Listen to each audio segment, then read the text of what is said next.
Okay, so now we will discuss a plt.hexbin hexagonal binnings. The two-dimensional histogram creates a tessellation of squares across the axis. Another natural shape for such a tessellation is the regular hexagon. For this purpose, Matplotlib provides the plt.hexbin routine, which represents a two-dimensional dataset binned within a grid of hexagons. Now, plt.hexbin by grid size equals to 30, c map equals to lose cp plt dot color bar label equals to count in bin. We have this.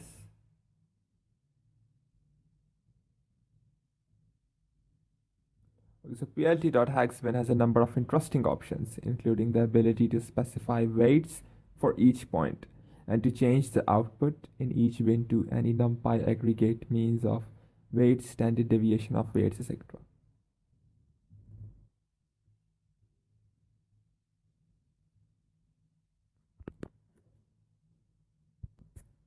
Okay, so now we will discuss kernel density estimation. Here it is. Another common method of evaluating densities in multiple dimensions is kernel density estimation. We will discuss fully in-depth kernel density estimation later on in machine learning, but for now we'll simply mention that KDE can be thought of as a way to smear out the points in space and add up the result to obtain a smooth function. One extremely quick and simple KDE implementation exists in the scipy.stats package we already have installed. Now let's start. From scipy.stats import Gaussian KDE. Now fit an array of size data equals to np.vstack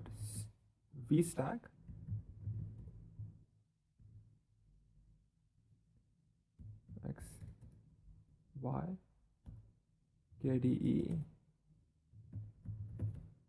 Gaussian KDE. Now evaluate on a regular grid x grid np dot linspace minus 3.5 40 y grid np dot linspace minus 6 40. Now x grid y grid np dot mesh grid x grid y grid z is equals to kde dot evaluate np dot vstack grid rebel y grid dot rebel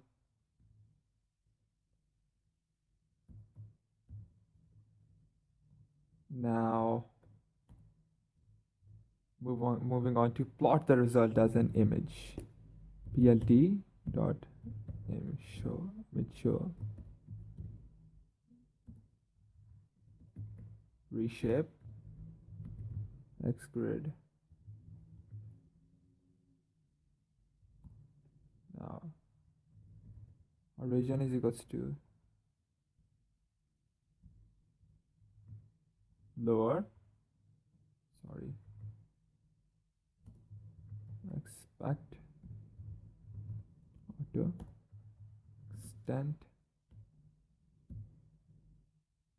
minus 3.5 minus 6, 6. C map to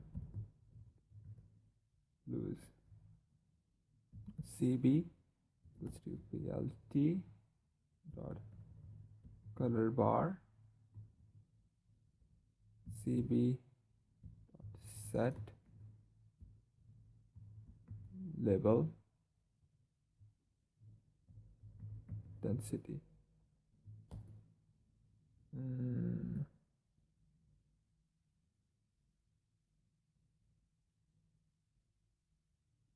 Here we have here extent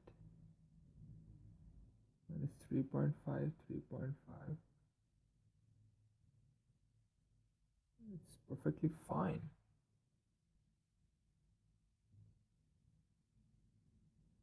Why it says that?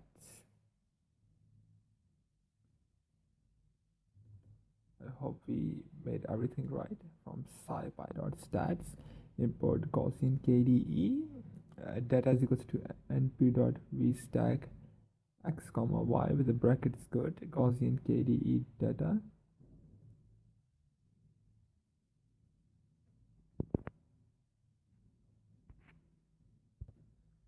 So continuing, x grid is equals to np.linespace. That's 3.5. Good. Y is equals to grid minus 6. Grid. X grid. Mesh grid. X grid. Grid. Grids is equals to KD. KD evaluate and we stack x grid dot revel. Great. Now plt im show. Oh, that's the dot. Still not? No problem. Reshape. X grid shape. Origin lower aspect of the extent minus 3.5, 3.5.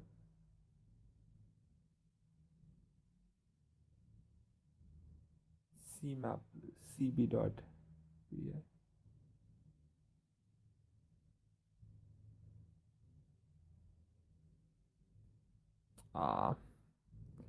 I can't see any error.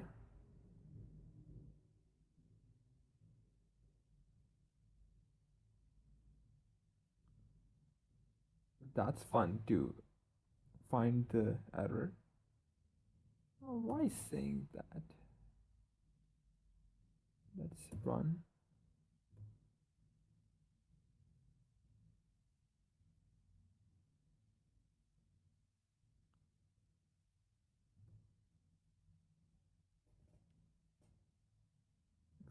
Extent.